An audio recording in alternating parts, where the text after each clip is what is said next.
We'll be speaking about the artificial intelligence supported regional security decision support systems. Well, thank you. I thought I will be the third on the list, but I now understand that the schedule has been changed upon my request because I had to change my own schedule. I'd like to thank you very much for this facilitation, and I would like to thank the organizers for the effort. I would like to share my screen right now. Actually, I work in the field of energy, but about artificial intelligence, I have been managing some projects as a non-technical manager. So that gives me some opportunity to work about artificial intelligence and security. Today, I'll be talking about regional and national security systems that are supported by artificial intelligence, in short, AI. As you know, AI is used in many different parts of life. It has been more and more into our lives.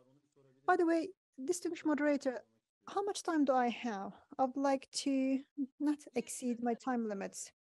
You have 20 minutes. Great, thank you.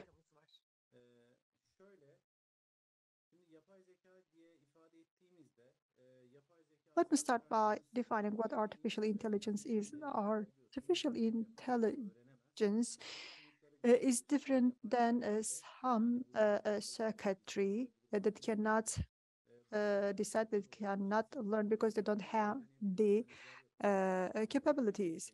But you know, certain chips and chipsets and machines and computers and software can learn, can analyze, and then can make certain judgments and can make decisions. This is why we call this kind of software as AI, artificial intelligence, because they can act like human brain and human intelligence. They can just try to see what is behind the wall and they can try to take actions accordingly. And they can always make the most optimal decisions, and they can keep everything, all the conditions in their own systems, and then they can make the most optimal decisions. They continuously update their decision systems, and they can analyze many factors at the same time. They can always make some successful decisions, and they can always evolve to a more successful system. That evolution depends on the capabilities of the machine or the computer. And in fact, if there are a lot, they can start implementing the decisions that they make. There can be some risks associated with that, but there can also be many opportunities associated with that. We use a lot of artificial intelligence. Probably you have chess a game on your smartphone, or Siri application on iPhone, Facebook, the robot cleaners in your houses, Google Ads.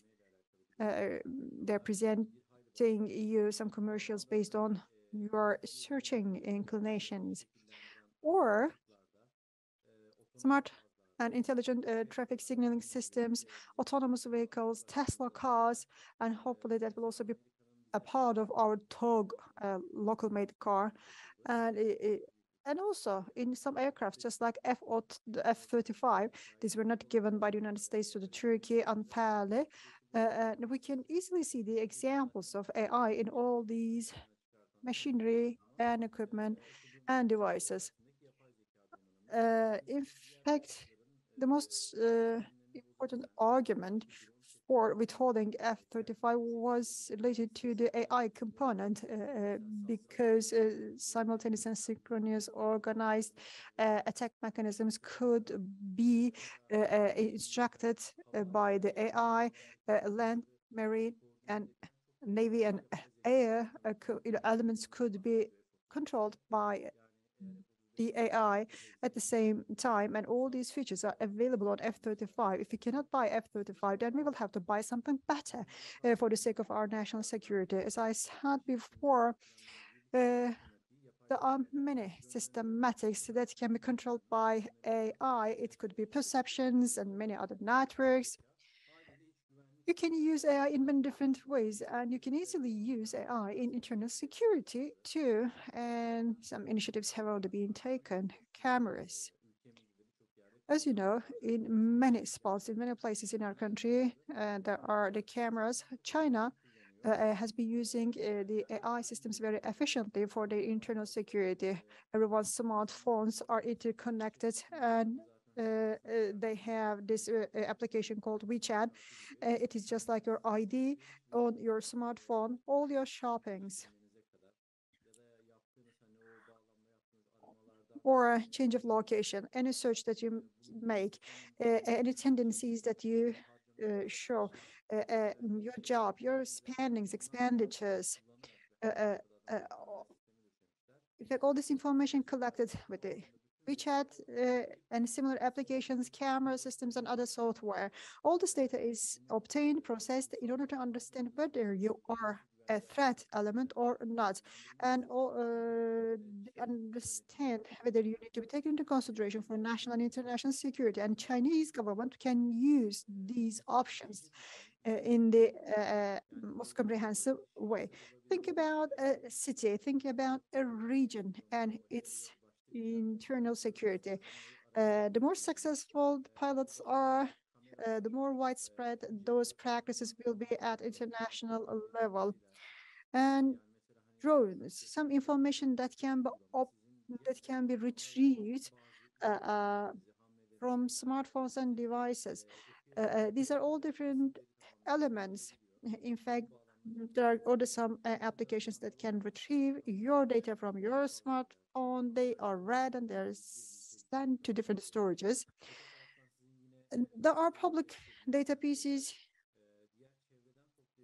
and publicly available data, the census, environmental data, and many other types of data. When you accumulate them all, and when you set up a synchronized system with its own intelligence, then it can be used for energy modeling, for internal security, for public order, for risk analysis, for environmental risks, for migration, and emergency planning.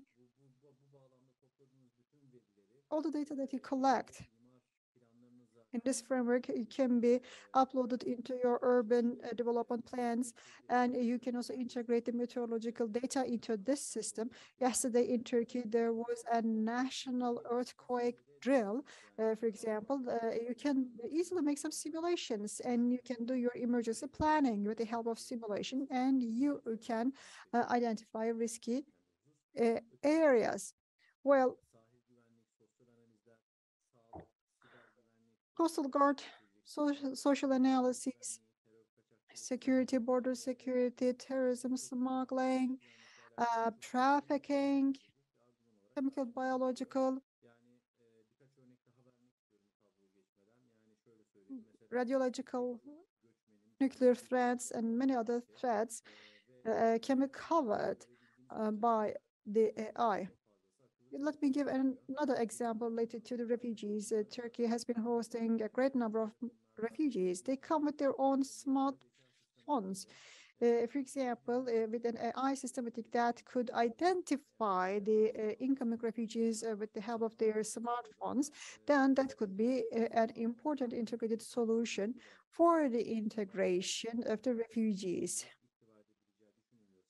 But if you think that that could also be a risk for Turkey, then that data or that AI can be used in order for deportation services to be performed properly, or it can be used for tracking those individuals when they are in the country, and that can be some exemplary use for internal security.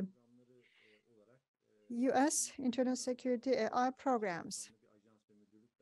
In the US, there is a big agency and drafted for this purpose. They have a vulnerability analysis center and headquarters. They have a cybersecurity agency. They use the AI in order to understand and identify cybersecurity threat indicators.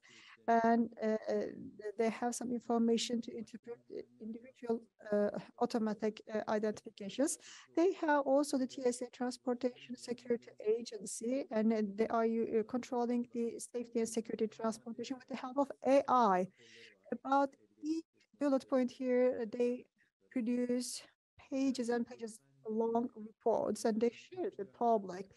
They also use AI for the migrants if there will be any asylum seekers in the US. The evaluations are taking place with the help of AI. They analyze the incoming refugees, and the AI understands whether the potential refugee is a threat or not, and AI helps with the fingerprint processing. We use this as well. Mobile surveillance, electro-optic, infrared, radar, all these solutions are integrated into a border security mechanism. In a different example, these are all different units processing different data, and the data is uploaded into the database of the AI. They are compared, and then they are used for different services in the US. US has been working on the system for a long time.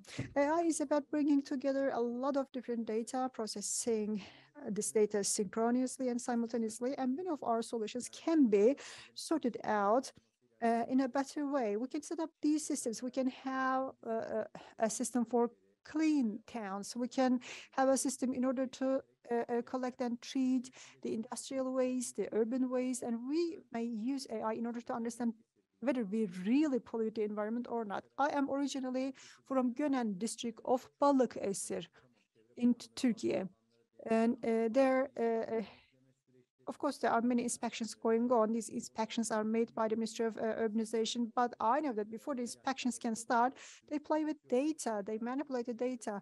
The polluters are actually polluting the air, land, and the water. However, they change the data.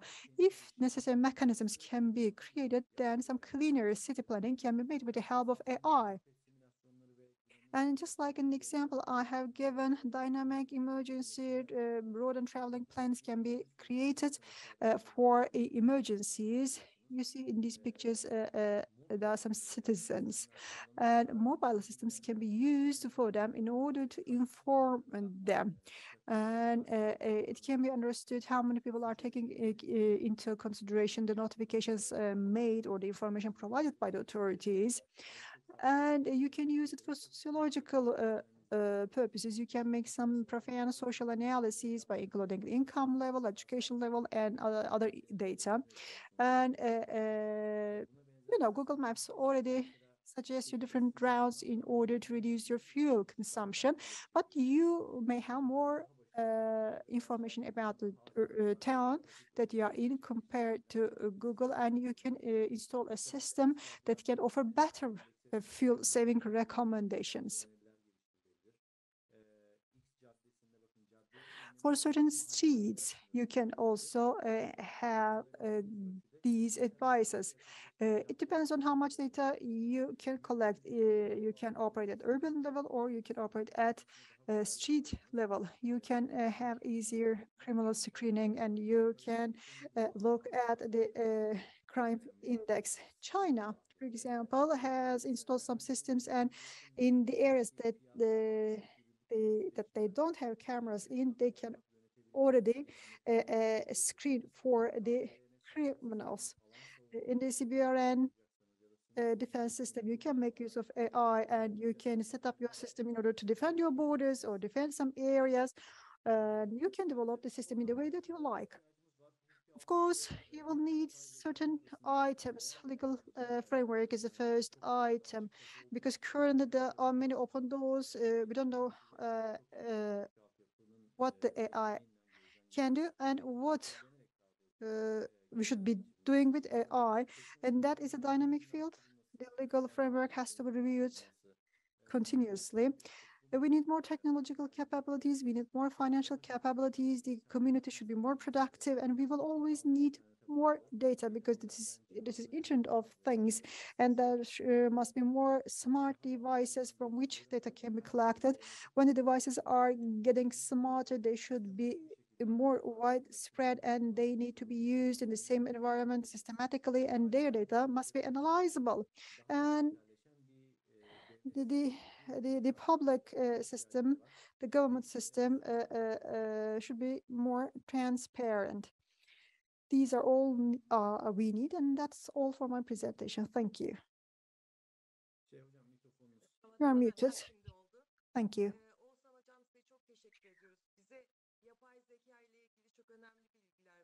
Dr. Oğuzhan Akyener, thank you very much. You informed us profoundly about AI. ESRA, we cannot hear you. In fact, I turned on my